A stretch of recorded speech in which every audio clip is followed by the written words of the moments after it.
Hey guys, Zor here from ZorGameGeek.com. Today we're talking to you about character creation in the Gumshoe role-playing game system. Specifically about this one feature of drives, of motivations. They use a different terminology in the different settings, whether that's esoterists, Trail of Cthulhu, Knights Black Agents, Fall of Delta Green, but it all accounts to the same thing. It is, and you can create your own, but they have a list of approximately 12 or so drives that speak about your character and why they do what they do. Now that could be atonement. There's something that has happened in their past for which they are ashamed. Shame's a powerful motivator, and they're trying to atone for that lapse, for that error. Maybe it's a belief structure. They have this religious zeal, whatever religion it is, and they're doing what they're doing to hasten, to proselytize. They are missionaries, whatever that motivation is, but it's a religious belief. Or it's patriotism. This plays out more in the Fall of Delta Green and Knights Black Agents, where you are spies, you are soldiers. Esoterist has this as well, although it's more, the Ordo Veritatis is a transnational organization, but it has its fingers in the different spy agencies around the world, and so you have patriotism.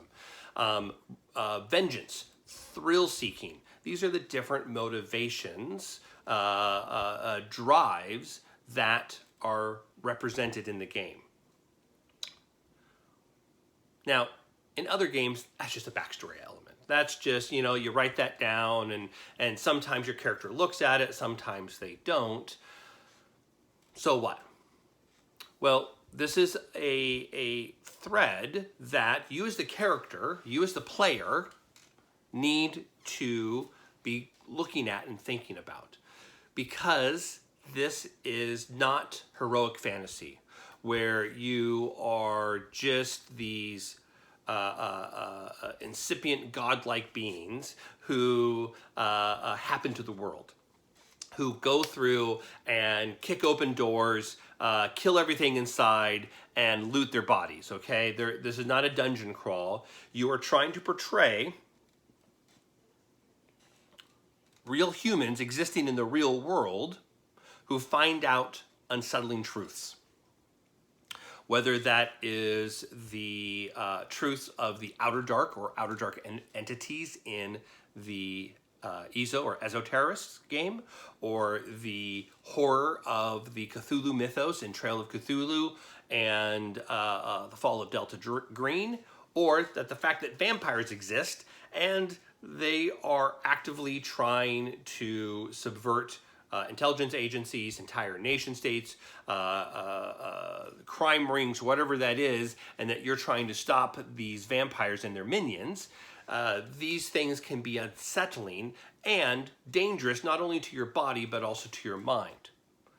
What sane person, well, that's the whole point, what sane person is going to run into that danger, is going to keep pushing and keep investigating? And that is a core piece of this genre, whether it is techno-thriller, whether it is noir investigation, but there is something that drives your character to keep pushing forward no matter the danger or the costs. Because the moment they no longer can stand back up and run back into that room and keep going on like a dog who has the scent, then they need to retire. What are they doing? They're just turning tail and running back away. Well, that's not terribly interesting, okay? That's not, we're not role-playing, you and I, although there are some horror role-playing games where literally you stat yourself up and then the zombie apocalypse happens, or there's an alien invasion, or whatever that is. But that's not Gumshoe, okay? You are playing characters who have a compulsion to investigate. They have a compulsion to find out the truth. Think of, if you're familiar with the X-Files, think of Mulder. He has this compulsion to find out what really happened to his sister, Because when Mulder was 10 or 12 or whatever it is, he saw his sister abducted by what he thought were aliens. And as the series goes on, it plays with his memories as a child. Was it really aliens? Was it G-men, people from the government who just abducted her to do weird, strange experiments on her? Or did they abduct her as tribute to the aliens? What was it? What was that truth? And he has this compulsion, this need to keep pushing forward. Scully, his partner, has a need to protect Mulder. Okay? She has some different motivations, but she never, except maybe towards the end, she never adopts his motivations. She has her own to push forward on. So each of your characters needs to have this drive. And then as the keeper, you're supposed to be reinforcing that. You should be asking, what's your motivation? What's the drive here? What if there's any sense, if you get the sense from the characters, from the players, that their instinct is to pull back, well, that's not very fun or interesting. Maybe it's a tactical retreat where they're trying to find a haven to be able to rest and refresh some of their points before going back in. That's okay. That's completely within genre. But if they are flinching from going for the throat, from pushing in, from asking that question, from being that investigative journalist who is out there and reporting regardless of their personal risk, then you need to push on that.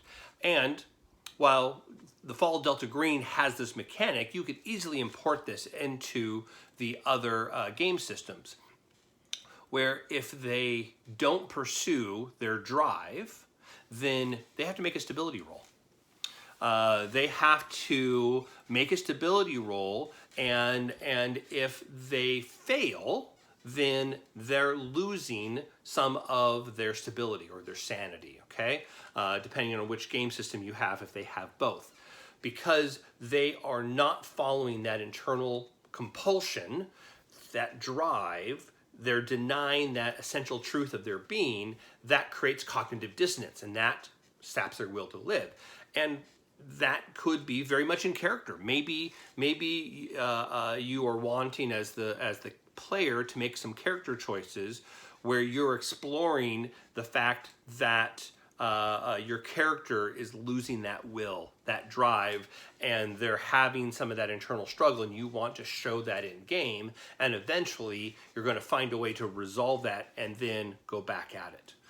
But mechanically, adding in a little more heft in there by adopting those rules from the Fault of Delta Green, where there's a cost. There's a cost for not following your drive, but also there's a bit of a benefit for pushing on that drive, for pushing forward and running into danger, because that's where the fun is. That's the whole point, again, of Gumshoe, is using your investigation to find clues that then cause you to run towards danger and to solve something or whatever that is, to find that next clue, but it's in a dangerous spot. And then when you resolve that danger, that gives you information to find your next clue, back to danger, back and forth. So by following that drive, then as the keeper, as the handler, you want to reward that in your players and give them a small pool refresh. In Fall of Delta Green, it recommends 1 or 2 points in a pool. And again, remember, you spend your points to get a bonus to your dice for test. And when you're out of points, out of pool points, you're done until the investigation is over. Not the session, the investigation, the mission, okay? And there's opportunities along the way to potentially refresh those, but this is a resource, and the game is very parsimonious. That's a big word, parsimonious, at giving those refreshes. So there you have it. There's some great information on character creation, on motivations and drives in the Gumshoe role-playing game system. If you want to learn more about character creation in Gumshoe, please go to zorgamegeek.com/GumshoeCreate. Link below. Again, that is zorgamegeek.com/GumshoeCreate. All right, keep gaming.